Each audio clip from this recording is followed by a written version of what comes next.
Hello, my friends. Welcome to your seat at the table. I'm Rick, of course. I got Gray and White Mama. She's laying over here by the window. It's nice out today.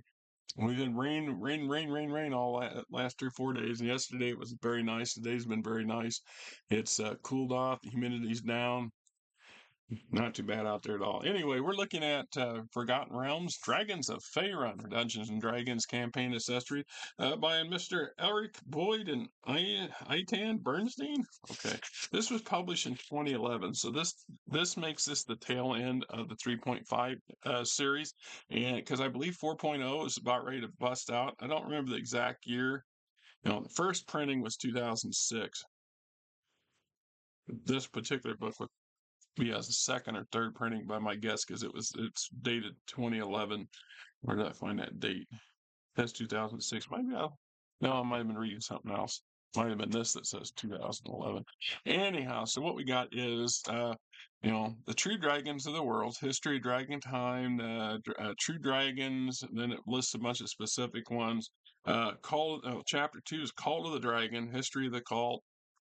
Chapter 3 is Tyranny of the Dragon Queen. Chapter 4 is Orders of Dragonkind, or Orders for the Dragons. Number 5 is a whole slew of stuff on dragon lairs, including CR level 6 through 10 traps, lair hazards, things like chlorine hazes to gem dragon dust, dragon related creatures, other let's see, dragon blood subtype, blue spawn stone glider, red spawn birther, etc.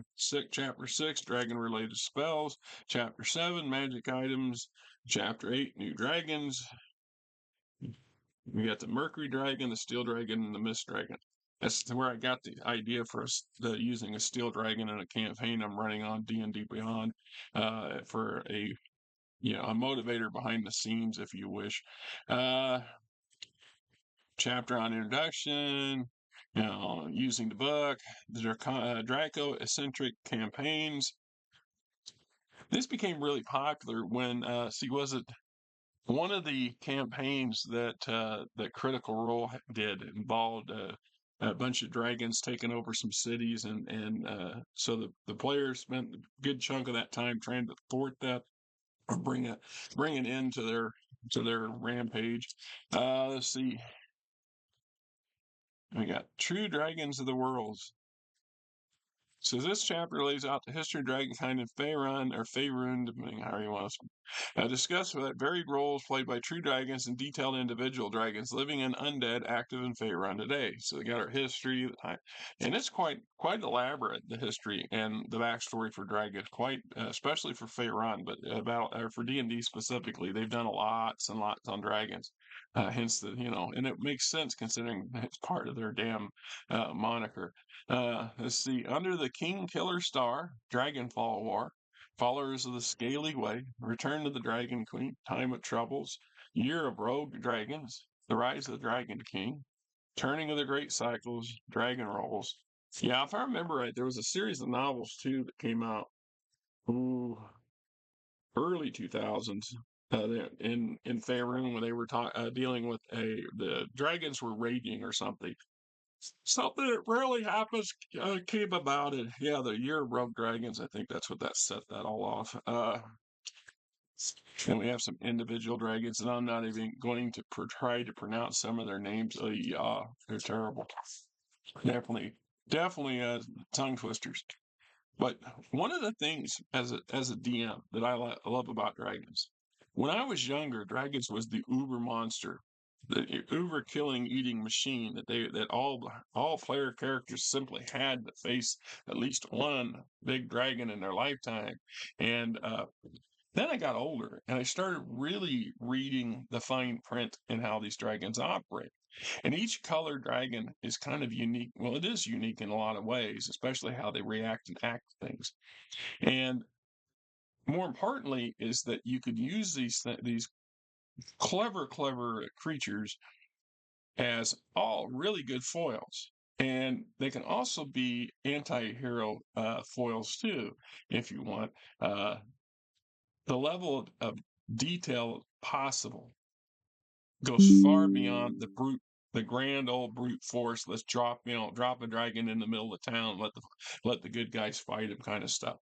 Hence the reason why in my current campaign on D&D Beyond, I'm using a steel dragon as the he takes on this guise as older, distinguished older aristocrat slash scholar with a Van Dyke, and he lives quite comfortably. His family are agriculture merchants. They own a bunch of farms and some grazing lands outside the city, which is a convenient cover for his need to go out and eat, as a dragon once in a while. And his family is quite large, and most of them aren't aware necessarily that they have dragon blood in them. And he takes advantage in a morbid way. He kind of uses that to his advantage because every so many years in human life, he has to change his appearance, otherwise people would talk. And what better way to change your appearance if you have a great nephew or a great grand niece or something like that who goes on an adventure and doesn't doesn't quite come home the same person, meaning that they go out and do something, and because they died in the process, their compatriots managed to bring the body back to where good old Uncle So and So can attempt to resurrect them, and Uncle So and So passes away in the effort of resurrecting them or something to that effect, and subtly becomes the new character's cover, or the character becomes uh, an old dragon in disguise, right? The possibilities are just endless, endless. Gotta love it. So, right, or these, Nathling, the Master, the Mountain, Orthothontor, Olothontor, the Mistral Worm, Syra, Dinah, Latha, Lothator, Lady Gemcote, Sarah Lindell, Agalathor, must be a relative of the other one, right? Is what it is.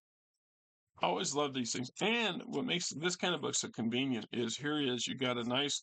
If I need to have a male fiendish great red worm dragon, bang, I can change his name. But here is your CR40, for your epic level players to battle, and I don't have to go through a lot of extra effort to create one from scratch because I can just tap what's in here and reuse it, especially if we're only going to fight them and defeat them, that kind of thing. Is what it is. But the trick with dragons, one of the things that I've discovered with dragons, and this is true about a lot of them, a couple of them, I think green dragons being specific, uh, they favor this sort of stuff.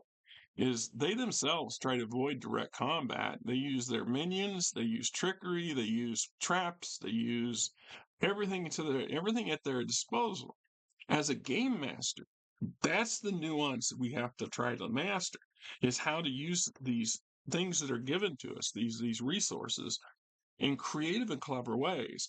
And dragons, of all the monstrous races, all the monsters out there, few of them have the extreme variety of possibilities for that sort of play. That it's just endless, right? Call of the Dragon, that's a huge thing. You could do a whole video on just the Call of the Dragon by itself because it's a huge Faerun thing. It crops up all over the place. You know, is what it is. Some more, what is it? You know, individuals, members. This is one of the cult's hideouts or something. Then we have Tyranny of the Dragon Queen. The Church of Tiamat is one of the most ruthless and secretive Faerun and desires power above all and will do anything to acquire it. Church members feel that they can amass power. Tiamat will supplement Faerun's other deities, etc., etc. All right, that's just what you need. And certain lands are actually being ruled, and that's what it says in here. Certain lands in Faerun are actually ruled by dragons that are in disguise or undercover. Very few of them are actually openly trying to do that because most of them would hunt them down and whack them, make sure they didn't finish whatever devious plot that they're working on. The Altar of Scales, right?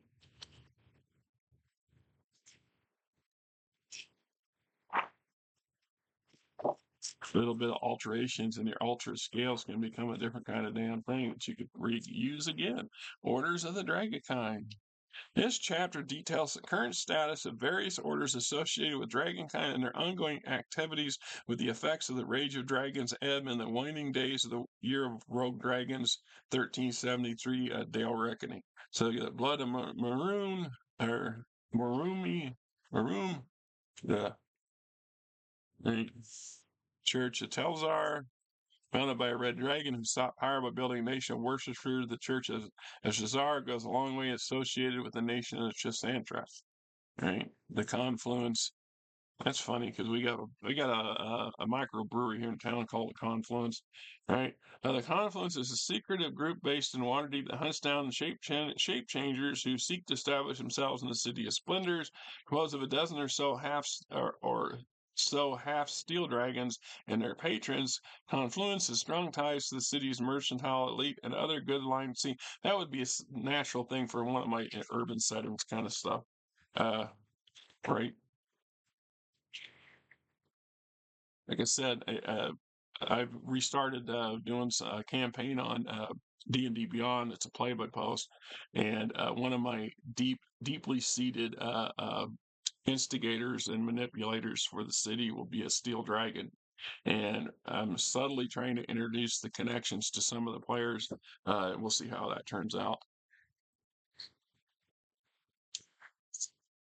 It definitely suits the role I want the NPC to do. Then we have the Talons of Justice.